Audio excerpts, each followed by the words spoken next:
In order to create this battle arena, we first had to carve out a demilitarized zone, or DMZ, on this island, bang smack in the middle of this enormous war universe that accommodates up to 10,000 players, usually battling it out with tanks and battleships and trenches and death in a persistent war that lasts up to 30 days. When each 30-day war ends, the map resets and there's a 2-day practice war.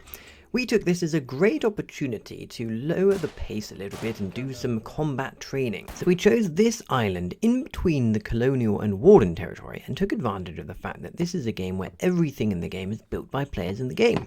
So we built our own paintball style tournament team deathmatch arena on the island. But before we could do that, we had to mark out the DMZ with a set of gates and walls to stop people just wandering in, and then a set of watchtowers to light up the sign DMZ on the map so everyone knew what was going on. But before that, we had to ferry a construction vehicle over to the island and build a bunker base on each side so that players could grab guns and respawn. And before we did that, we had to build the barge to carry the construction vehicle. And before we did that, we had to create the basic materials at a refinery in order to build everything. And to create the basic materials, we had to build up these salvage mines to pull salvage from previous wars from deep underground up to the top so that we could refine it.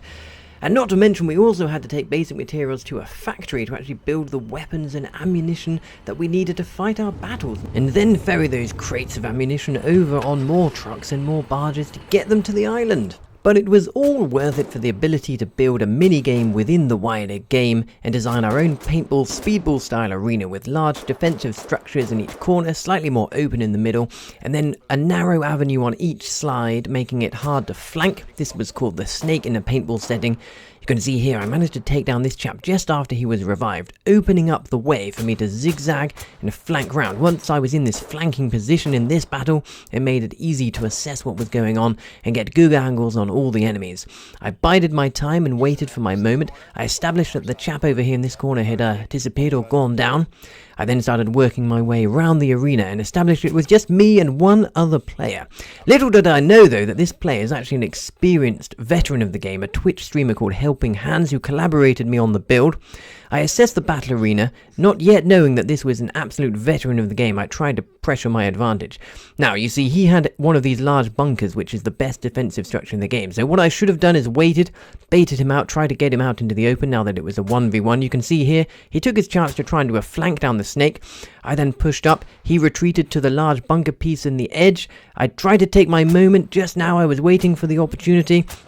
I thought maybe I could zigzag and rush in and get him from close quarters, but he was waiting and he mowed me down. He came to celebrate his victory and I realized who it was. It was HelpingHans, Twitch streamer.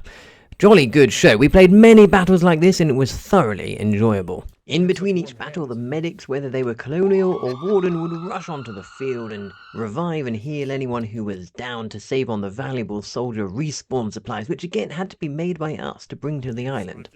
It was all rather good fun, and being on the island isolated from the rest of the war map meant we could conduct our arena tournament fighting in peace, apart from one moment where some randoms turned up and caused a bit of havoc, but as we outnumbered them, we quickly dealt with it.